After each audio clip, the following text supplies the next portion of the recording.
তো আমরা যদি আল্লাহর দিকে রুজু হয়ে যাই, আল্লাহর দিকে আল্লাহর পরিচয় যদি পেয়ে যায়, সে যে বিধান দিয়েছে ওই বিধান অনুযায়ী যদি আমল করতে থাকি, তাহলে আমার জিন্দেগির সবকিছু পরিবর্তন হয়ে যাবে, ইনসান দামি হয়ে যাবে। সুবহানাল্লাহ। ওই ইনসান যেদিক দিয়ে হেঁটে যাবে ওই স্থান দামি হয়ে যাবে। সুবহানাল্লাহ। এজন্য আমি যে হাদিস পড়েছি, কোরআনের আয়াত পড়েছি, 1 নম্বর যে আয়াত সূরা তাহা 14 নম্বর আয়াত পড়েছি। আল্লাহ তাআলা বলেন, ইন্নানি আনাল্লাহ, ইন্নানি আনাল্লাহ লা ইলাহা ইল্লা আনা। আল্লাহ তাআলা তাওহীদের পরিচয় দিচ্ছে, তাওহীদ শিখাচ্ছেন ইনসানকে। তুমি তাওহীদকে ছেড়ে আসমানের দিকে ঘুরছো, দুনিয়ার দিকে ডুবে যাচ্ছ, তুমি আমার পরিচয় দিচ্ছ না, আমি ছাড়া তোমার কোনো মালিক নাই। সুবহানাল্লাহ। আল্লাহ কি বলেন? ইন্নানি আনাল্লাহ লা ইলাহা ইল্লা আনা, আমি ছাড়া তোমার কোনো মাবুদ নাই। সুবহানাল্লাহ। তাওহীদের শিক্ষা দিচ্ছেন আল্লাহ তাআলা ডেকে ডেকে, আমি মালিক, তুমি আমার পরিচয়টা নাও, আমাকে খোঁজো, আমাকে তালাশ করো। অধিকার আল্লাহ আসমান থেকে দিয়ে দিবেন, অধিকারের জন্য লাফালাফি করা লাগবে না। তুমি আমাকে চিনো। কাকে চিনো? আল্লাহ। তুমি আমাকে চিনো, আমাকে যখন আমার পরিচয় পেয়ে যাবে, তুমি সব পেয়ে যাবে।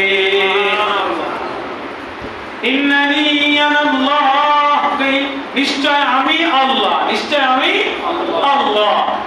লা ইলাহা, তুমি আল্লাহ তাআলা। আমার কি হয়েছে?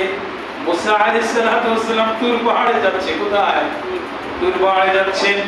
তখন ইয়া মুসা, আল্লাহ তাআলা ডাক দিচ্ছেন মুসা আলাইহিস সালামকে। ডাক দিয়ে বলে, ইয়া মুসা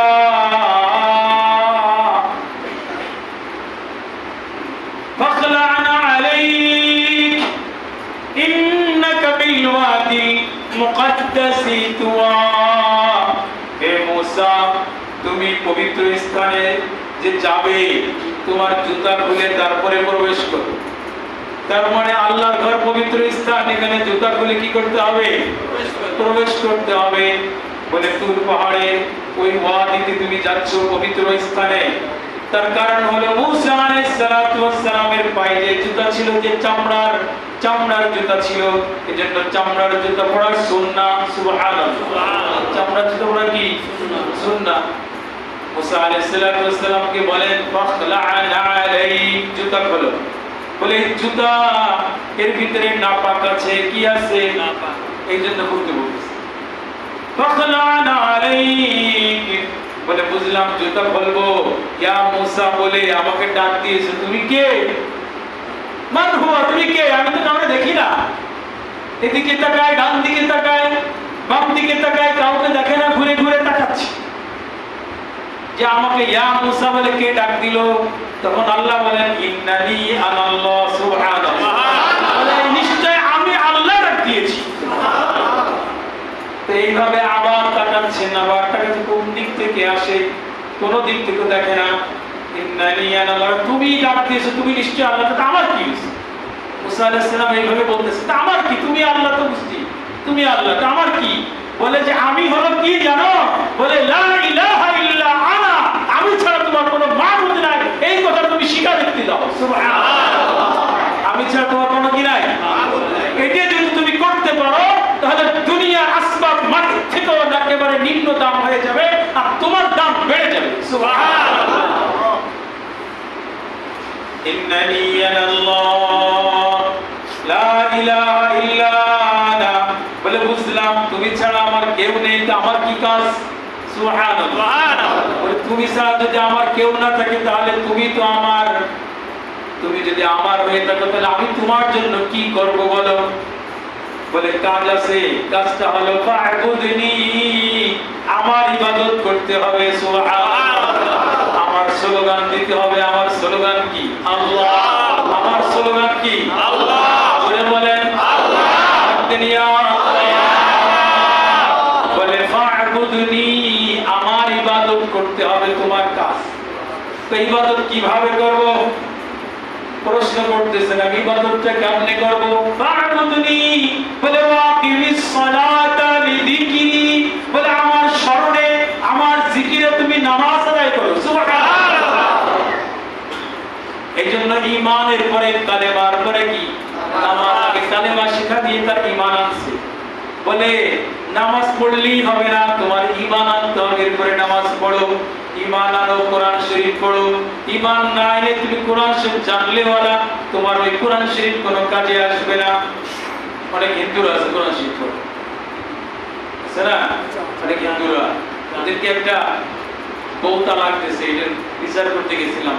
সেটা হলো কমিশনারের কমিশন, ফতোয়ার বিভিন্ন ধরনের অনেকগুলো বিবাহের যতগুলো ফতোয়ার মাসলাগুলো অধিকাংশ করে আমি যে ওখানে করি, কমিশনার সাহেব ডাক দেন, ফোন দেন, যাই তখন ওগুলো ফয়সালা হয়।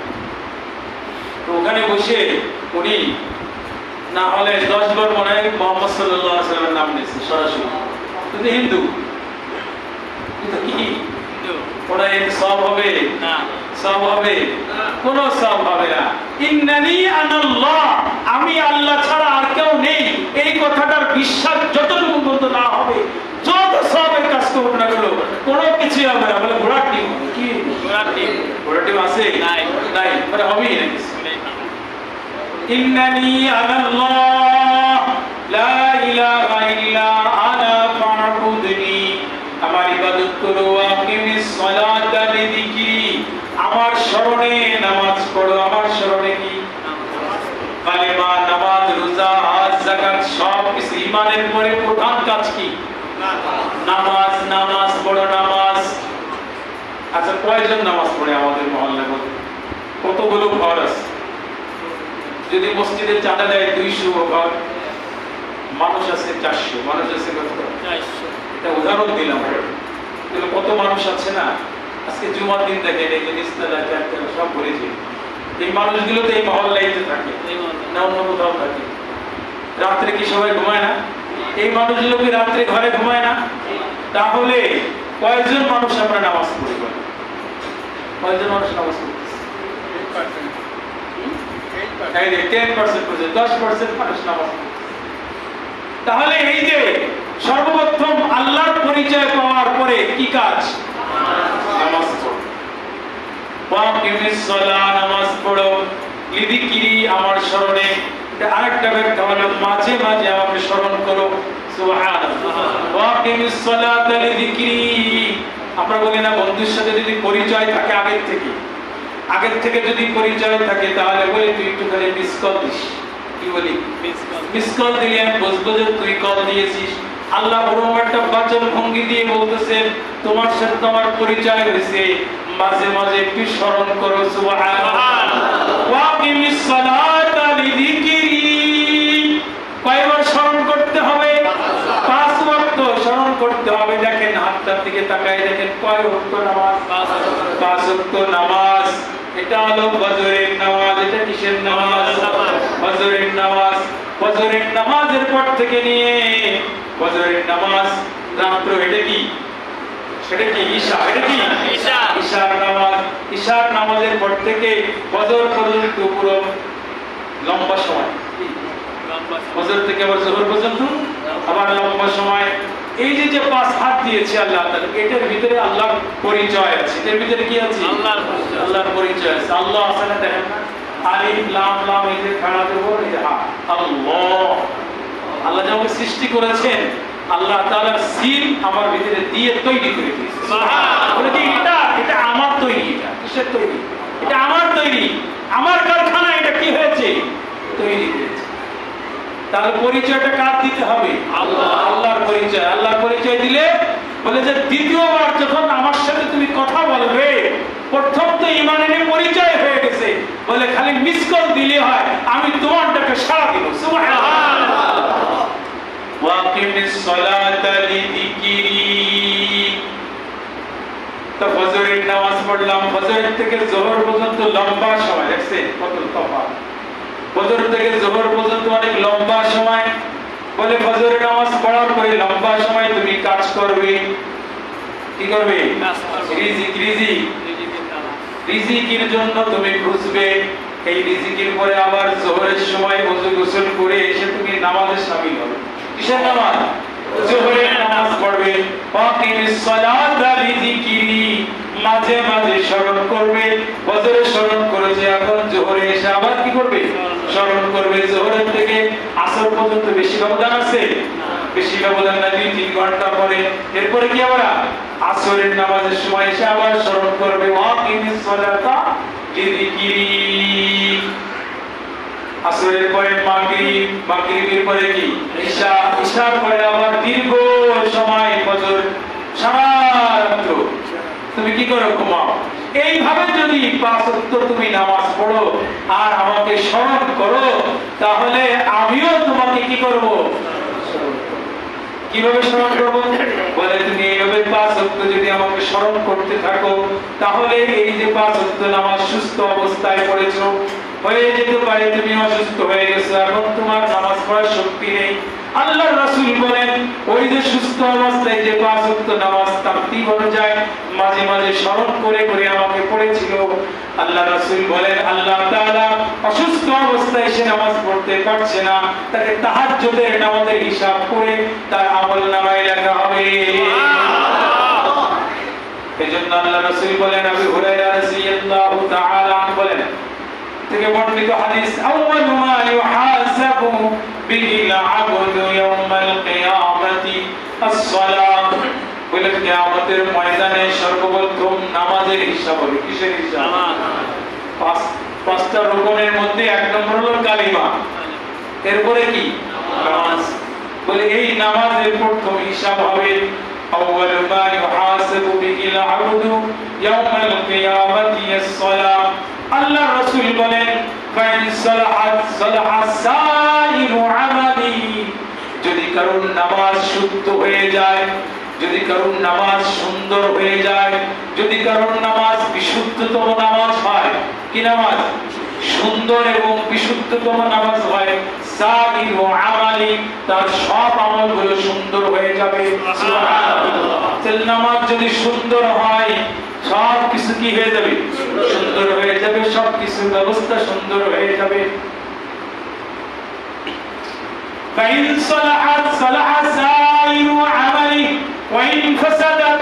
আল্লাহর রাসূল বলেন ওয়া ইন ফাসাদাত ফাসাদা সাইরু আমালি। আর নামাজ যদি সুন্দর না হয়, তাহলে তার সব আমলগুলো বরবাদ হয়ে যাবে, সব আমলগুলো নষ্ট হয়ে যাবে। নাউজুবিল্লাহ। তাহলে নামাজকে কি করতে হবে? সুন্দর করতে হবে। নামাজকে একনিষ্ঠভাবে পড়তে হবে, একাগ্র চিত্তে নামাজ পড়তে হবে, এক দিল আর মন দিয়ে কি করতে হবে? নামাজ পড়তে হবে। তাহলে নামাজ যদি পড়ি, তাহলে এই নামাজ যদি কবুল হয়ে যায়, নেক আমলটা যদি কবুল হয়, তাহলে দাখালা জান্নাহ। এজন্য নামাজ সর্বপ্রথম কি হবে? নামাজের হিসাব হবে। নামাজের কি হবে? সর্বপ্রথম হিসাব হবে। সমস্ত আমলের মধ্যে থেকে শ্রেষ্ঠ আমল হলো কি? নামাজ। নামাজ। রাসূলের জামানায় খালিদ ইবনে রাফিয়া, নাম কি? খালিদ ইবনে রাফিয়া রাদিয়াল্লাহু তাআলা উনি মসজিদে আসছেন, মসজিদে নববীতে ঢুকে প্রবেশ করে 2 রাকাত নামাজ পড়েছেন। মসজিদে ঢুকে কি পড়তে হয়? 2 রাকাত নামাজ। এটা হলো দুখুলুল মসজিদ, এই হাদিস দ্বারা প্রমাণিত। ঢুকে নামাজ পড়েছেন। নামাজ পড়েই রাসূলের কাছে যে আসসালামু আলাইকুম ইয়া রাসূলুল্লাহ, আল্লাহ রাসূলকে সালাম দিয়েছে। কি দিয়েছে? আল্লাহ রাসূলকে বলে আসসালামু আলাইকা ইয়া রাসূলুল্লাহ। قال رسول الله صلى الله عليه وسلم, আল্লাহ রাসূল বলেন ওয়া আলাইকুমুস সালাম সাল্লি ফাইন্নাকা লাম তুসাল্লি। আল্লাহ রাসূল বলেন তুমি নামাজ পড়ো, তোমার নামাজ হয় নাই। সুবহানাল্লাহ। কি বলতেছে? তুমি নামাজ পড়ো, নামাজ না পড়ে আসলে তো বলে তুমি আবার যাও, সাল্লি ফাইন্নাকা লাম তুসাল্লি, তোমার নামাজ হয়নি, তুমি নামাজ পড়ো। তো আবার যে নামাজ পড়েছে, নামাজ পড়ে এসে আবার সালাম দিচ্ছেন, আসসালামু আলাইকা ইয়া রাসূলুল্লাহ। قال رسول الله صلى الله عليه وسلم ওয়া আলাইকুমুস সালাম সাল্লি ফাইন্নাকা লাম তুসাল্লি, তুমি নামাজ পড়ো, তোমার নামাজ হয়নি, তোমার নামাজ হয়নি, যাও আবার যাও। লাম এটা হলো মানে পরিপূর্ণ হয়নি। কি হয়নি? পরিপূর্ণ হয়নি। তো আবার গেছে। আবার যে আবার নামাজ পড়ে আল্লাহ রাসূল দেখতেছে নামাজ পড়ে, নামাজ পড়ে তো আবার আসছেন, আবার এসে আবার সালাম দিয়েছে, আসসালামু আলাইকা ইয়া রাসূলুল্লাহ। সাহাবীর নাম কি? খালিদ ইবনে রাফি'। ইনাম খালিদ ইবনে রাফি'। আল্লাহ রাসূলকে একজনকে নামাজ পড়তে দিয়েছে, সবাইকে দেখছে না। ইমাম সাহেব কি সবার নামাজ দেখে না? তুমি তো যাই সামনে লোকের নামাজ কেমন পড়ে কেমন দেখি, মাঝে মাঝে বসে থাকলে পিছিয়ে বসে থেকে দেখি একজনের নামাজ একা খালা। আল্লাহ রাসূল যদি এরকম আমাদের সবার মতো নামাজ দেখতেন, সবার নামাজ যদি দেখতেন, আল্লাহ রাসূল কি বলতেন বলেন তো দেখি, একটু চিন্তা করে একদিন। শুধু একজনের নামাজ আল্লাহ রাসূল দেখেছেন, কয়জনের নামাজ? তাই আল্লাহ রাসূল বলতেছেন সাল্লি কাম ফাইন্নাকা লাম তুসাল্লি, তোমার নামাজ হয়নি, আবার যে নামাজ পড়ো। কয়বার? তিনবার। এরপর আল্লাহ রাসূলের কাছে এসে জিজ্ঞেস করলেন, তুমি সুন্দর করে নামাজ পড়ো। বলে ইয়া রাসূলুল্লাহ ইয়া হাবিবাল্লাহ লা উহসিনু আলাইয়া হাদা, এর থেকে সুন্দর নামাজ আর জানি না আমি, এর থেকে সুন্দর আর আমি নামাজ জানি না। আল্লিমনি ইয়া রাসূলুল্লাহ, আমাকে শিখাই দেন, আমাকে শিখাই দেন কিভাবে নামাজ পড়তে হবে, তাহলে আমরা নামাজ পড়ি। ওই ইব্রাহিম আলাইহিস সালাতু ওয়াস সালামের তরিকায় নামাজ পড়লে হবে না, না মুহাম্মাদের তরিকায় পড়তে হবে। সব নবীদের ধর্মের কিতাব যা ছিল সব রহিত হয়ে গেছে, রদ বদল হয়ে গেছে। মুহাম্মদ সাল্লাল্লাহু আলাইহি ওয়াসাল্লামের তরিকায় নামাজ পড়তে হবে। কার তরিকায়? নামাজ ভান্ডারি বাবা যেভাবে নামাজ পড়ে ওইভাবে নামাজ পড়বে। আরেকজন বাবা তো বলে নামাজ লাগবে না, নামাজ কিসে, জিকির করলে তো দিল ঠিক হয়ে গেলে তো নামাজ হয়ে যায়।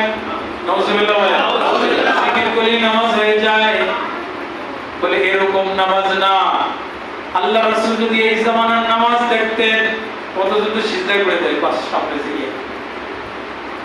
এরকম যদি নামাজ দেখতেন, বলে তোমাদের নামাজ হয়নি, বলে তাকে জিজ্ঞেস করছি তুমি কতদিন ধরে এইভাবে আসল্লাইতা, কতদিন ধরে এইভাবে নামাজ পড়ো? তুমি যেভাবে নামাজ পড়তে আমি তোমাকে দেখেছি, কতদিন ধরে এইভাবে নামাজ পড়ো বলো? বলে 40 সানা, কত বছর? 40 বছর পর্যন্ত আমি এইভাবে নামাজ পড়ি। আল্লাহ রাসূল বলেন তুমি যদি মৃত্যুর আগ পর্যন্ত এইভাবে নামাজ পড়ে যাও, তাহলে তোমার এক নামাজ কবুল করা হবে না।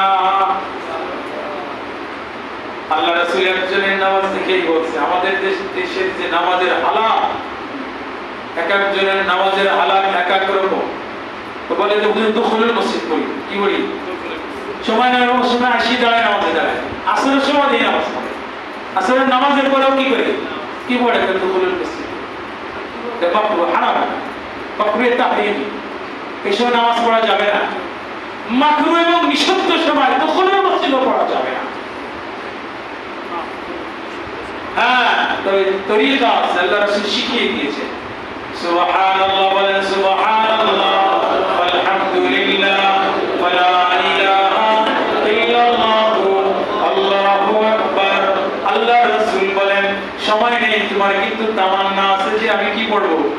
দুখুলুল মসজিদ পড়ব, আল্লাহর ঘরে প্রবেশ করেছি, 2 রাকাত নামাজ পড়ব। সময় তো নেই, মাকরু সময়, নিষিদ্ধ সময়। তাহলে তুমি বসে বসে এই তাসবিহটা যদি পড়ো, এই জিকিরটা করো, সুবহানাল্লাহ আলহামদুলিল্লাহ ওয়া লা ইলাহা ইল্লাল্লাহ আল্লাহু আকবার। আল্লাহ রাসূল বলেন তোমার আমলনামায় 2 রাকাত দুখুলুল মসজিদ নামাজের সওয়াব দান করা হবে। সুবহানাল্লাহ। তো গলত তরিকায় হবে না, গলত তরিকায় হবে না, ওটা আমল না। যদি গলত তরিকা হয়, সাইয়্যু আমালি ফাসাদা ফাসাদা সাইয়্যু আমালি, সব আমল কি হয়ে যাবে? নষ্ট হয়ে যাবে। আপনি তো বলছিলেন সওয়াবের জন্য, এখন কি হয়ে গেল? সূর্য উদিত হয়, উদিত হচ্ছে ওই সময় নামাজ পড়া নিষেধ, মাকরুহ। কেন?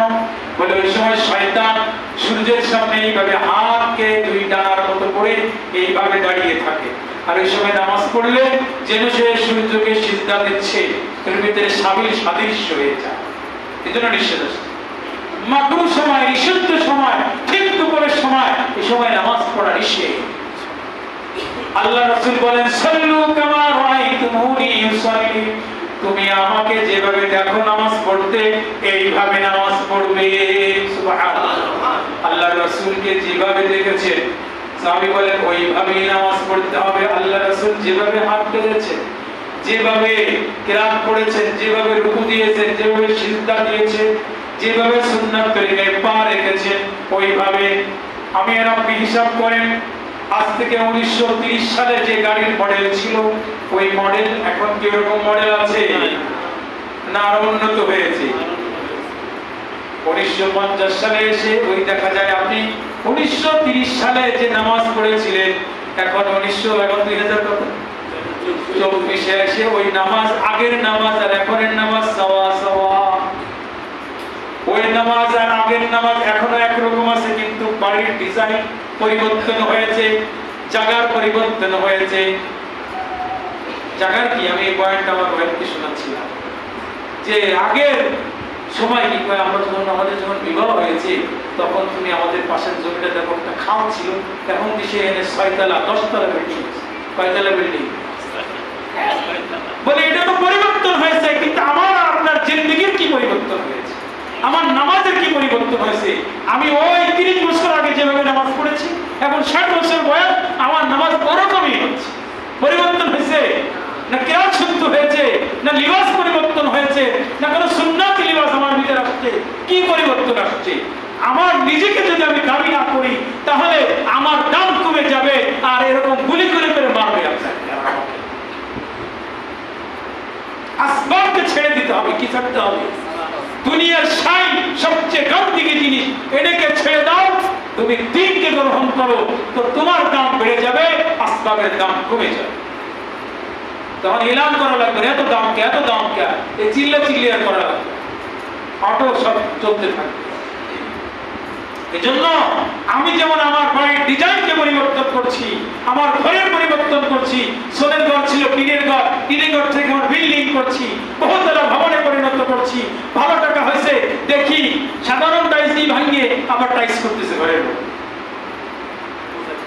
তার মানে কি উন্নতি হয়েছে, পয়সা ইনকাম বেশি হয়েছে, কিন্তু আমি আর আপনার নামাজ আর ইমানের হালাত কি পরিবর্তন হয়েছে? কি পরিবর্তন হয়েছে? আপনার আগের যে হালাত চলতেছে এখনো ওই হালাত, ইমান যা আছে ওই অবস্থায়। আমাকে একটা ছেলে বক্তব্য বলে জিহাদ কি, কি বলে আজকে না সকালে না কালকে জিজ্ঞেস করতেছি জিহাদ কি, জিহাদ কি? আমি বললাম সন্ত্রাসকে দমন করার নাম হলো কি জিহাদ, কিন্তু আজকে জিহাদকে সন্ত্রাসের নাম বলে চালিয়ে দাও। এই ছেলে তোমার নাম কি? জেনে বলো। খায়রুল ইসলাম। খায়রুল ইসলাম। যে জিজ্ঞেস করবো জিহাদ কি, জিহাদ মনে করতেছে যে গোলাগুলি হচ্ছে, গোলাগুলি হয়ে মারা যাবো, এটার নাম জিহাদ না। হ্যাঁ, যদি কেউ জুলুম করে, তাকে হত্যা করে, তাহলে সে শাহাদাতের মর্যাদা পাবে। আমার অধিকার আদায় করতে গিয়ে যদি আমার যদি কেউ গুলি করে মেরে ফেলে তাহলে আমি শাহাদাতের মৃত্যু হবে আমার। আর যে হত্যা করছে সেটা নিহতকারী কাল কিয়ামতের ময়দানে জবাবদেহি করতে হবে, হিসাব দিতে হবে প্রত্যেককে। এই জন্য আমার আর আপনার জিন্দেগির নামাজটা কিভাবে সুন্দর হতে পারে এখন থেকে ফিকির করি যে আমার ধারণাটা ঠিক আছে কিনা।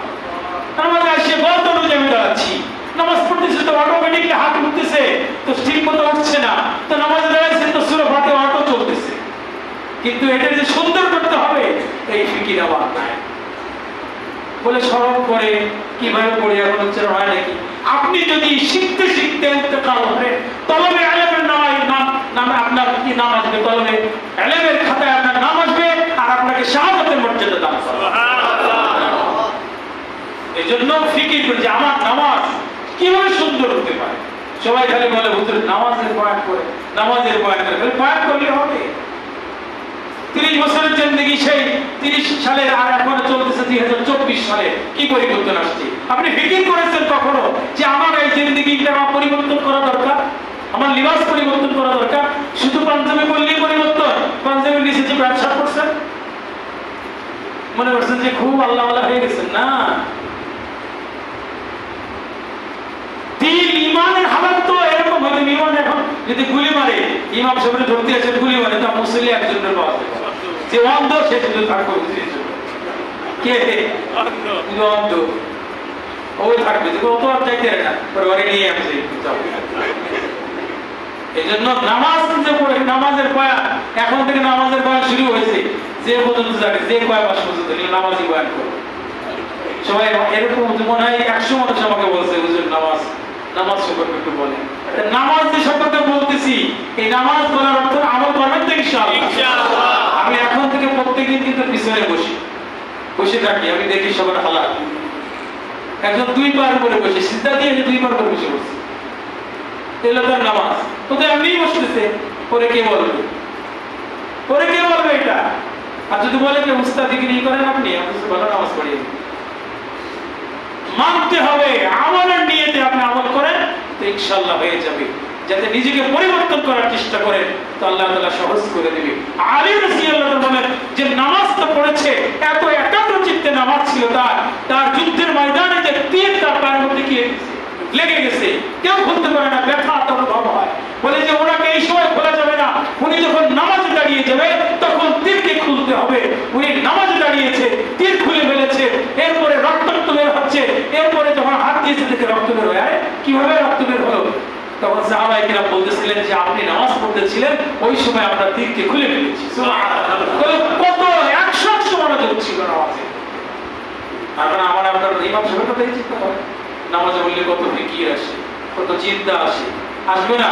একজনের ফিকির যদি ভালো হয়, আর এই 100 জনের ফিকির যদি খালি ওদিকে যাইতেছে, দোকানে যাইতেছে, মার্কেটে যাইতেছে, জমিনে যাইতেছে, ওইগুলো কি ওদিকে যাবে এদিকে আসবে না? সবার যদি চিন্তা একরকম থাকে, দেখেন না তাবলীগের যেমন বলে যে এখানে খানা অনেক সুন্দর হয়, এখানে যে যাদেরকে 10 জনের রান্না করতে দিচ্ছে খানা, ওই 10 জনের ফিকির হলো এই খানাটাকে আমি কিভাবে সুন্দর করতে পারি। 10 জনের ফিকির কি? খানা। ও মুরগি আনবে, হ্যাঁ মুরগিরা সুন্দর করবে, ও ঝাল বাঁধবে, মানে 10 জনের ফিকির কি সব এক। আমার আপনার ফিকির, ইমাম সাহেবের ফিকির আর মুসল্লির ফিকির যখন এক হবে তখন নামাজ নেক হয়ে যাবে। সুবহানাল্লাহ। ইমাম সাহেবের একরকম লিখে, ভিতরে মুনাফিক, ভিতরে কি নিফাকি একরকম। মুনাফিক মানে কি? উপরে একরকম, ভিতরে কি সতর্কতা। এটা হলো মুনাফিকি। আমার হালাত একরকম, আপনার হালাত একরকম, তাহলে হবে কি হবে? ইমাম আর মুসল্লি হুতুমুত ভাবে একরকম হইতে হবে। তাহলে ইমাম পাগড়ি পড়ছে, মুসল্লি পাগড়ি পড়বে, ইমাম জুব্বা পড়ছে, মুসল্লি জুব্বা পড়বে, ইমাম তাহারাত হাসিল করে আসছে, সেও তাহারাত হাসিল করবে। ইমাম যেভাবে চলে আপনি ওইভাবে চলেন, তো দিন আর সমাজ সব পরিবর্তন হয়ে যাবে। মানে মানতেছেন? সারা ফিরে মানা শেষ। এজন্য একরকম পাবেন কি হবে? 2 লক্ষ টাকা খরচ করে লাভ যেভাবে লাভ চান, আর 50,000 টাকা ইনভেস্ট করে কি ওই লাভ পাবেন? 100 ইমামকে অনুসরণ মানে কি? ইমাম যেভাবে সেইভাবে অনুসরণ করতে হবে। আমাকে একজন দেখে বললো যে একটা পা ফাটা দেখি, তার মানে ইমাম সাহেবের পা ফাটা তাও নজরে দেবে। কি করে? চেহারা দেখলো পা ফাটা, বুঝতেছেন মাসালা?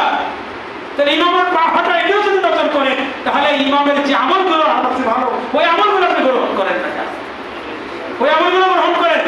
ইমাম সাহেব দেখবেন সবসময় হাতে তসবিহ লাগে, কোনো না হাতে তসবিহ তো আছে একটা, ভালো লিবাস তো দেখাইতেছে, মুনাফিকি হোক যাই হোক না কেন দেখাচ্ছে তো ভালো, তাহলে আপনি একটা ভালো হন।